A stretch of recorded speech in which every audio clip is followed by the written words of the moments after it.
से पूछा कि ये बताएं कि जनाब आपके पास पैसा किधर से आया, तो आप ये जरा सुने कि मरियम क्या कहती है। सुने जरा।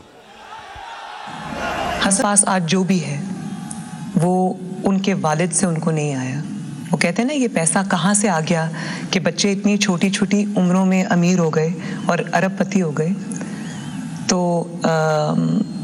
मुनीब वो एक अरबपति दादा के पोते हैं। उस अरबपति दादा के पोते हैं जो 1960s और 70s में पाकिस्तान का अमीर तरीन इंसान था।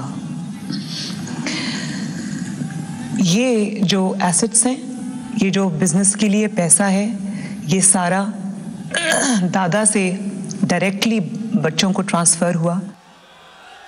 सुन लिया, ये सुन लिया। मरियम कहती है कि हमारा तो दादा इतना अमीर आदमी था कि हमारे पास तो ये पैसा दादे ने दे दिया। अच्छा, अब दादे ने दे दिया तो दादे का जो बेटा शहबाज शरीफ था वो ये क्या कहता है? मेरे खानदान को 22 खानदानों में शुमार नहीं होता था। मुझे इसके ऊपर बाइस फख्र है कि मेरे वालिद का ताल्लुक एक गरीब किसान के घराने से था, हिंदुस्तान से। वो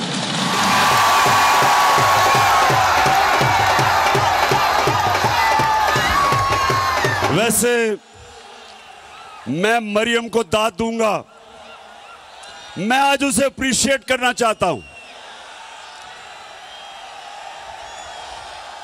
सुने सुने क्यों कि इतना बड़ा झूठ बोलते हुए एक भी मुंह से लाइन इधर उधर नहीं हुई।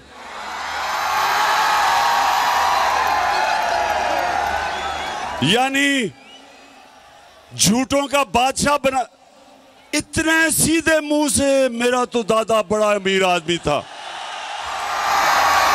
वो या तो दादा कोई और था या शहबाज शरीफ। वो शहबाज शरीफ कहता है मेरा बाप गरीब आदमी था, वो कहती है मेरा दादा अरबपति था। अब ये मैं आपको क्यों दिखा रहा हूं? ये इसलिए दिखा रहा हूं मेरी कौम आप समझ जाओ कि 30 साल से आपके मुल्क को लूटा जा रहा है।